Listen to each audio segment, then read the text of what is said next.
Hey y'all, welcome to Life with Chelle.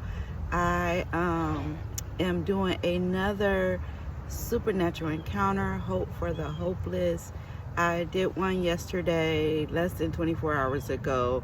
Go check it out. It's story number 1. This is story number 2, and just outside getting some fresh air and some greenery and listen to the birds. And I was like, you know what, now is a good time to do this.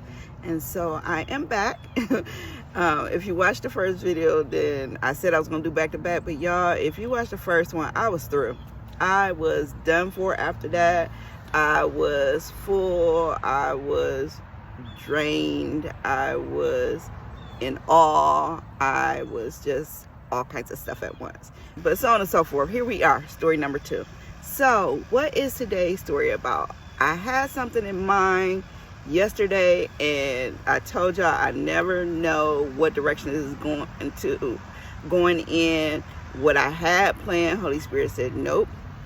And the reason is I sense that people are believing for healing in so many aspects and areas of their life. And so what I was planning to share wasn't necessarily a healing encounter. So but this is to let you all know that Jesus is real,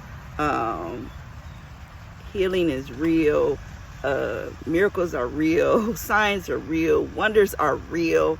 And so I have tons and tons of stories, and I won't be able to share all of them, but this is Supernatural September. And so here's another story for you. This one is about another injury, another healing journey for myself. And so how it came about is I was in a car accident. If you watched the first story, I shared about my miracle baby, right? So lo and behold, I was picking him up from daycare. At this point, he's about 2 years old. And so I'm coming out of the daycare lot, and there were houses across the street. And I was in the blind side of somebody that was backing out of one of the house. Well, when I turned the corner out of the parking lot onto the street, they were trying to beat the traffic that was coming from the opposite direction, and they pressed their foot on the accelerator and like T-boned me. My side of the car, my son was on the same side of the car behind me in his car seat. To God be the glory. I still say to this day, I wish I was in a car seat, because he sustained no injuries, but nevertheless, and he actually remembered more of it as young as he was than I did, because he's able to tell the police, he said the lady hit my mommy's car and my car seat go like this, and then he was able to give details. But nevertheless, so this happens, and I start having trouble in my body. I start having trouble walking. I was having trouble holding on to things. My dominant hand, my dominant arm, I kept dropping stuff. Now, mind you, on the outside, I look well. So then I started going to the doctor, going to regular appointments. This story, I had insurance, but lo and behold, so then, and I kept working. I was very young. I was early 30s at this point. And so I kept going back, and because my injuries weren't visible and they weren't showing up, and I didn't know this then. This was me going back and forth to doctors for almost 2 years, what I'm getting at. And so lo and behold, I kept getting progressively worse. So now and they kept saying, we don't see anything. And they were giving me all kinds of pain meds and all kinds of therapy and all kinds of stuff. And I'm still working, and I'm still raising a family of 5 children, and I'm just still going, right? I got progressively worse, to the point where I couldn't work anymore. So now we're rapidly approaching at this point, we're about 18 months into it. So finally, I go to specialist. I'm getting injections, steroid injections. They blowing me up, all kinds of stuff. Finally, they said, we've done everything that we can for you here, this one set of doctors. Oh, and they kept telling me it's in my head. They kept telling me, you're young, you bounce back. And I believe that. But all I know, they couldn't find anything. All I know is I didn't have these issues before this car accident, right? So lo and behold, they send me to these specialists, these pain management specialists. I go there, they do these tests. They tell me to come back in a week, and then I get a diagnosis. They tell me exactly what I'm dealing with, and that I would be living with it for the rest of my life, right? So even though I heard that, and I'm still in my early 30s, I was relieved, because doctors kept saying it's all in my head. They were trying to tell me something was seriously wrong with me in my head, but I knew my body. And so lo and behold, I kept getting progressively worse to the point where I ended up disabled. I ended up unable to work, I was in college at the time. I had to stop going to school. The doctors told me I would never be, my life would diminish, and that I would eventually be fully disabled, like unable to take care of myself. And so at that point, they gave me all these medicines. And then the more I kept stumbling and falling, like the ability to walk kept getting more difficult, the ability to hold on to things. I would be cooking dinner, and a pot of hot boiling water would slip out my hands. I had to learn to depend on my children greatly. I was able to, like, it took a lot out of me, and the medicine they gave me kept me asleep for like 23 hours. I would get them to school. It was a really rough time. And I'm young. I'm in my early 30s. So now I'm in my mid 30s. Like, these are years going by. They give me this cane. They say, well, this is going to be your life. You're getting this cane. Eventually, you're going to get worse. You're going to get a walker. Eventually, you're going to get worse, and you're going to end up in a wheelchair. So long story short, where I am now in my life, they basically told me 20 years ago that I would be in a wheelchair at this point and unable to care for myself, and just so on and so forth, right? So let's fast forward. I refuse. I'm strong-willed and I'm strong-minded, and I just refuse to fully accept that was going to be my life. And I remember I used to say, this can't be my life. This can't be my life. This won't be my life. And that also, in that time period when they gave me that stuff and said, you won't be able to do X, Y, Z, you'll never go back to work, you'll never go back to school, you won't be able to care for your kids, all of that stuff they told me I never do. So I was like, it was so unfair to my youngest son, because at this point my other children are much older, even approaching adulthood, and they're handling things, they're helping with him, you know, some of them are driving. Like, they really stepped up and helped raise, to some capacity, my youngest son. So now I'm at a time where I am getting worse, but I still believe. And it's also the time where I really started hearing from the Lord. I started having these encounters, and I didn't know that's what it was at the time. And I would hear stuff in the middle of the night, and somebody calling my name. I get up, I walk through my house, and everybody's sound asleep. And I go back to sleep, and I wake up again. Not knowing at the time this was Samuel's story, right? But I wasn't telling anybody, because people gonna think something wrong with, like, seriously wrong with me. Who gonna take care of my babies? Here I go again. Who gonna take care of my babies? All right, so fast forward.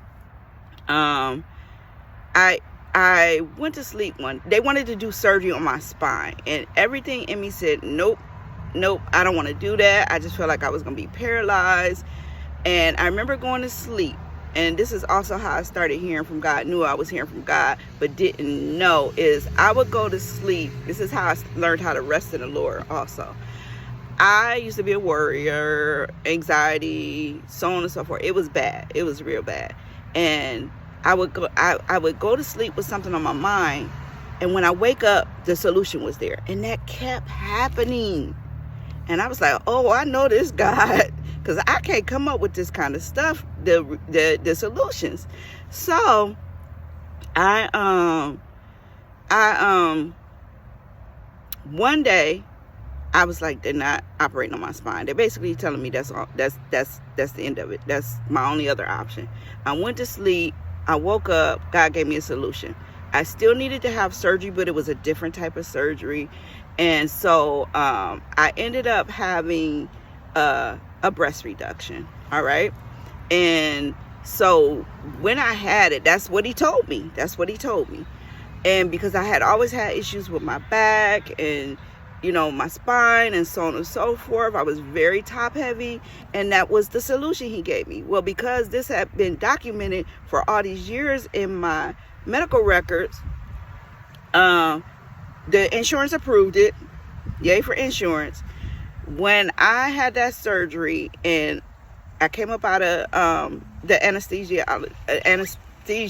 and they had me sit on the side of the bed, instantly my posture was different. Instantly my walk was different. Everything was different. So my spine improves, my mobility improves. I started going to therapy. Everything starts to improve to the point where I end up going back to college. I didn't go back to the school that I was at, but I ended up going for a trade. And that's when I took medical billing and coding, which is what I'm still currently in to this day. So that was like around, so the accident happened in 2003. I ended up being bedridden, disabled, like barely able to get about after.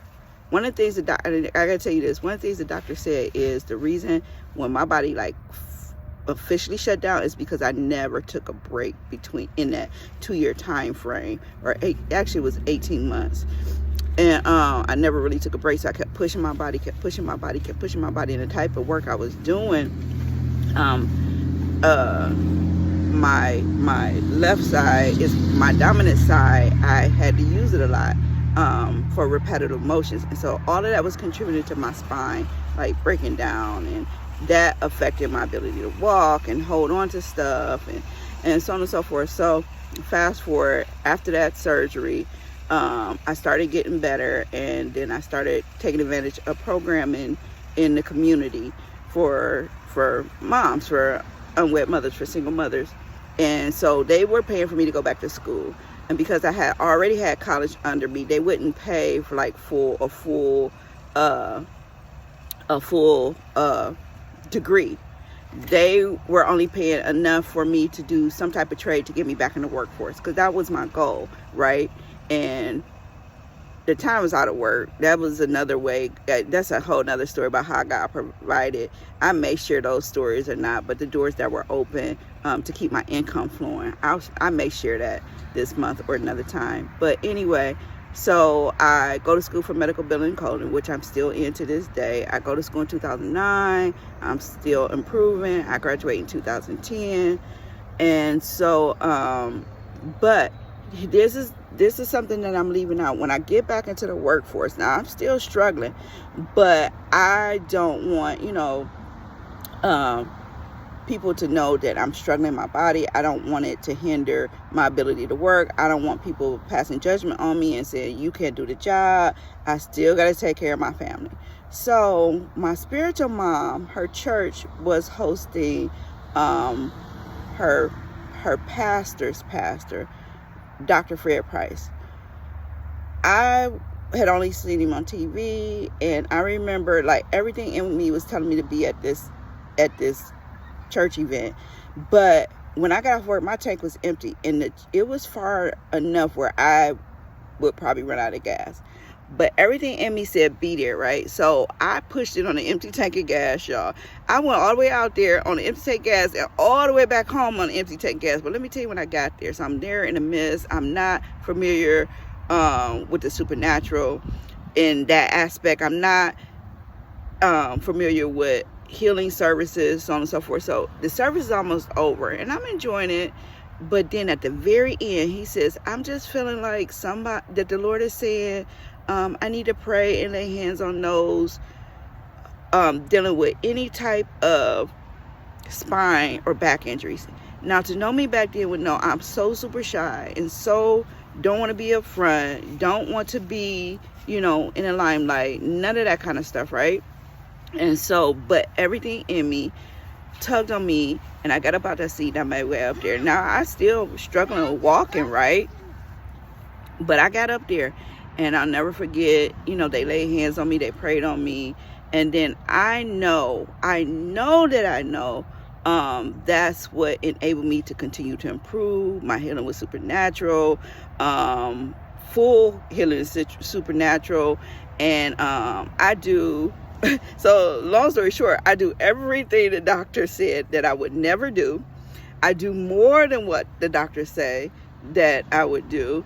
I am mindful of, I do wellness business with a chiropractor because, you know, that's just good for anybody. But I know I have limitations on what I can lift, what I can carry. And so I keep all that in mind. But nevertheless, I do everything plus some that the doctor said I would never do. And so I would go back to work. I would go back to school. I would be able to be active with like I have so many grandbabies. Like I can run with them. I can play with them. I can run. I ain't sprinting like I did when I ran track way back in the day. But I can do everything that the doctor said I would never do again. Everything they said would be my story is not my story. And so I hope that encourages you. I hope that you're feeling hopeful behind this. I believe in miracles. When I look in the mirror, I'm looking at a miracle in so many ways in my life. Be encouraged. Be blessed. I love you all, and I will see you for story number 3.